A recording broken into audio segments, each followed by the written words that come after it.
तुम्ही फक्त चांगल्या लोकांच्या पाठीशी राहा.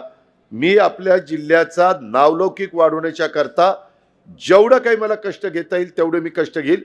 तुमची मला आशीर्वाद पाहिजे, तुमची मला साथ पाहिजे, हे मात्र माझं हात जोडून तुम्हाला सगळ्यांना विनंती करायची आहे. आणि त्याच्यामुळं आपलं जे काही मागच्या अनेक वर्ष पवार साहेबांनी ह्या जिल्ह्याचा नावलौकिक हा देश पातळीवर पोहोचवलेला आहे. आता मी तुम्हाला विनंती करतोय, खेडकरांनो, राजगुरुनगरकरांनो, बारामतीमध्ये काल शनिवारपासून कृषक अतिशय चांगल्या प्रकारचं प्रदर्शन भरवलेलं आहे. तुम्ही जात शनिवारपर्यंत आहे, रोज लाखो लोक येत आहेत. ज्या महिला शेतीवाडी करतात तुम्ही पण जावा. तिथं पोल्ट्रीच्या संदर्भात कुठलं काय केलं पाहिजे, डेअरीच्या संदर्भात काय केलं पाहिजे, भाजीपाला कसा केला पाहिजे, फळं कशी हे केली पाहिजे, क्वालिटीची फळं कशी आणली पाहिजे, कमी पाण्यात कसं केलं पाहिजे, एआयचा वापर करून. म्हणजे इथला जर एखादा बहादर शेतकरी समजा कैलास ह्याचा टनेज जर 60 टन निघत असेल तर आम्ही एआयचा वापर करून त्याचं टनेज 100 टनाच्या पुढे काढू शकतो. ती टेक्नॉलॉजी आहे.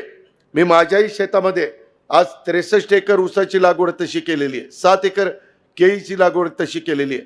पाण्याची 40 ते 50% बचत होते, खताची 40 ते 50% बचत होते.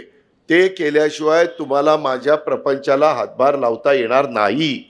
आणि हे शक्य आहे. हे बाहेर कुठं बघण्याच्या पेक्षा इथं बारामतीमध्ये बघायला मिळतंय. फक्त सकाळी स्वतः तिथं जावा, दिवसभर वेळ काढून जावा. जेवढं तुम्ही बघाल तेवढं तुम्ही त्याच्यामध्ये तुमच्या ज्ञानात भर पडणार आहे. आणि म्हणून माझी तुम्हाला विनंती आहे की अवश्य ते बघा. मी पण त्या दिवशी उद्घाटनाला कुलगुरूंना नेलं होतं कारण आचारसंहिता होती. पण फार चांगला दरवर्षी आम्ही करतो. पुणे जिल्हा मध्यवर्ती सहकारी बँकेने पण तिथं मदत केली. परवा ते पण लोक आलेले होते आणि अप्रतिम केलं. म्हणजे एआयचा वापर करून लावलेली लागवड त्याच दिवशीची आणि नेहमीची लागवड त्याच दिवशीची, असं मधनं तुम्ही चालायचं. ह्या बाजूला तो ऊस, ह्या बाजूला दुसरा ऊस, इकडं ती केळी, इकडं ती दुसरी केळी. लगेच तुम्हाला खोडामध्ये फरक दिसतो, केळीच्या घडामध्ये फरक दिसतो. तेच ऊसाच्या बाबतीमध्ये ऊसाची कांडी एआयचा वापर केला तर इतकी मोठी होती. आमचा तर प्रयत्न चाललेला आहे. कदाचित यंदा मला तो विश्वास बसेना, ते म्हणतात की दादा 200 टन एकरी ऊस काढून दाखवणार. मी म्हटलं अहो 150 तरी काढा. 150 काढलं तरी खूप झालंय. आणि ते तिथं चाललंय प्रात्यक्षिक. काही भागात शेतकरी तसं घेतात, त्याला आम्ही अनुदान दिलेलं आहे VSI कडनं. असा आज वेगवान तंत्रज्ञानाच्या युगात आपली शेती आधुनिक पद्धतीनं करणं ही बाबांनो काळाची गरज आहे.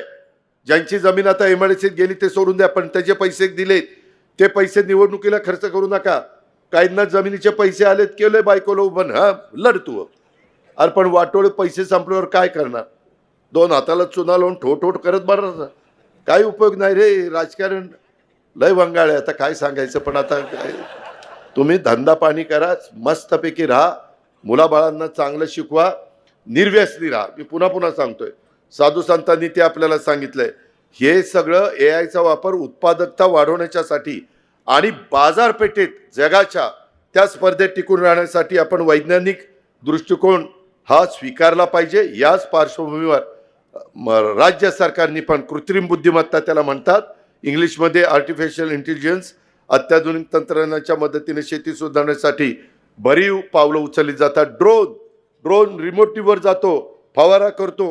अहो त्या स्क्रीनवर दिसतं. तुमचा जर 5 एकराचा प्लॉट असेल तर कुठं काय कमी दिसतंय ते तेवढ्यापुरतंच दिसतं आणि तुम्ही लगेचच जाऊन तिथं ट्रीटमेंट द्यायची. फार उत्तम आहे. तुम्ही जावाच, माझा आग्रह आहे. आता जोकासू STP या अत्याधुनिक जॅपनीज तंत्रज्ञानाने सुसज्ज, quick installation, energy efficient, noiseless blowers, low maintenance या आणि अशा वैशिष्ट्यांनी परिपूर्ण जोकासू STP तंत्रज्ञान प्रकल्प उभारणीपासून ते विक्री पश्चात समाधानकारक सेवा देणारी, भारताबरोबरच परदेशात देखील प्रकल्पांची यशस्वी उभारणी करणारी company Deccan water treatment private limited.